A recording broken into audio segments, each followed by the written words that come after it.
Recently अभी एक patient से मेरी कुछ लंबी बातचीत चल गई और उस बातचीत के चलते चलते, जो कि ट्रीटमेंट के टाइम पे कई बार मुझे करना पड़ता है, कंसल्टेशन के टाइम पे काउंसलिंग भी करनी पड़ती है, बातचीत करनी पड़ती है, तो उन्हें डिज़ीज़ के बारे में समझाते समझाते मेरे मुंह से एक वर्ड निकला जो कि कुष्ठ रोग मैंने बोला, क्योंकि आगे मैं समझाऊंगी कि उसका क्या महत्व है।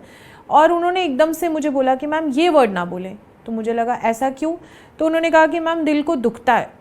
तो आज मैं ये वीडियो बना रही हूँ इसलिए कि क्या विटिलिगो, श्वेत्र जिसे आयुर्वेद में बोलते हैं, कुष्ठ रोग है भी या नहीं, दोनों में क्या डिफरेंस है।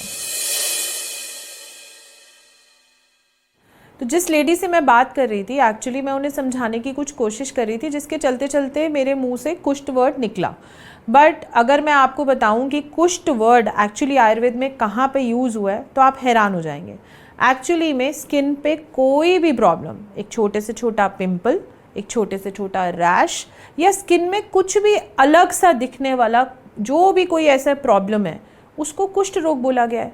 आयुर्वेद में ये बताया गया है कि अगर आपकी स्किन को कुछ भी डिफरेंट दिखाता है, कुछ भी प्रॉब्लम, मतलब रैश, कालापन, लालीपन, सफ़ेद, कुछ भी, उसको कुष्ठ बोला गया है। उसको कहीं नहीं लिखा गया है कि कुष्ठ रोग कोढ़ से जोड़ा जाता है। ये जो भी आयुर्वेदिक डॉक्टर्स पढ़ाई करते हैं, हमारी जो टेक्स्ट बुक होती है जिसको पढ़ के हमें डिग्री मिलती है, पेपर देना पड़ता है, उसमें हमें कुष्ठ रोग की चिकित्सा बताई गई है। तो कुष्ठ रोग जो है वो स्किन डिसऑर्डर्स को बोला गया है, चर्म रोग को कुष्ठ रोग बोला गया है।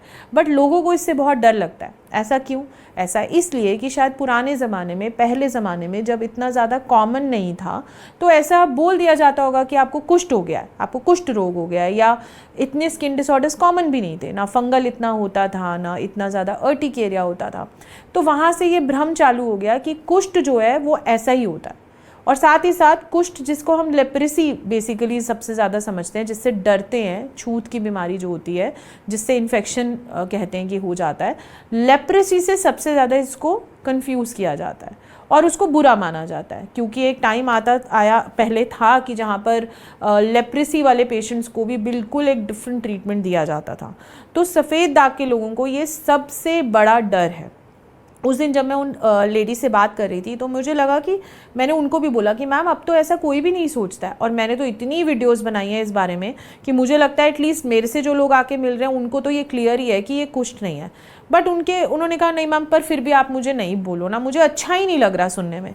तो मैंने एक सेकेंड चुप होकर ये सोचा कि कितनी परेशान होंगी, कितना इनके मन में डर होगा इस चीज़ का, जो ये मुझे ऐसे कह रही हैं कि मुझे ये वर्ड ही नहीं सुनना।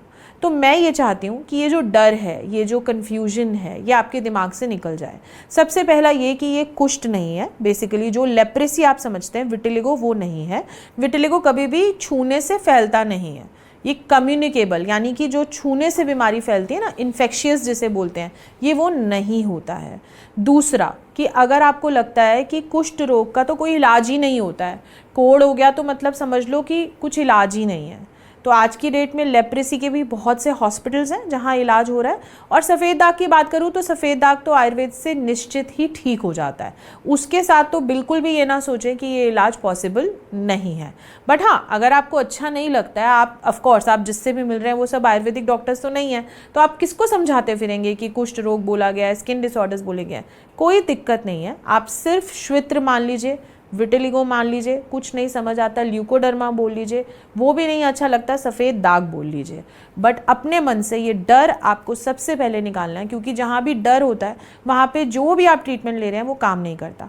तो अगर आप किसी ऐसे इंसान को जानते हैं जिनको ये लगता है कि ये छूने से फैलने वाली बीमारी है, आपको ऐसा फील कराया जाता है, या फिर आपको लगता है कि उनको खुद से ही डर लगता है, खाना खाने से फैल जाएगा, छूने से फैल जाएगा, टॉवल यूज़ करने से फैल जाएगा, हस्बैंड वाइफ हैं अगर कोई रिलेशनशिप रखेंगे तो फैल जाएगा, अगर ये किसी को भी आपके आसपास भ्रम है तो ये वीडियो उन्हें ज़रूर शेयर करें ताकि उनके मन से ये डर निकले। और सोसाइटी में जो एक ये मिसकंसेप्शन है, ये जो मिथ है कि सफ़ेद दाग छूने से फैलता है, उसे हम मिलके ठीक कर सके, दूर कर सके।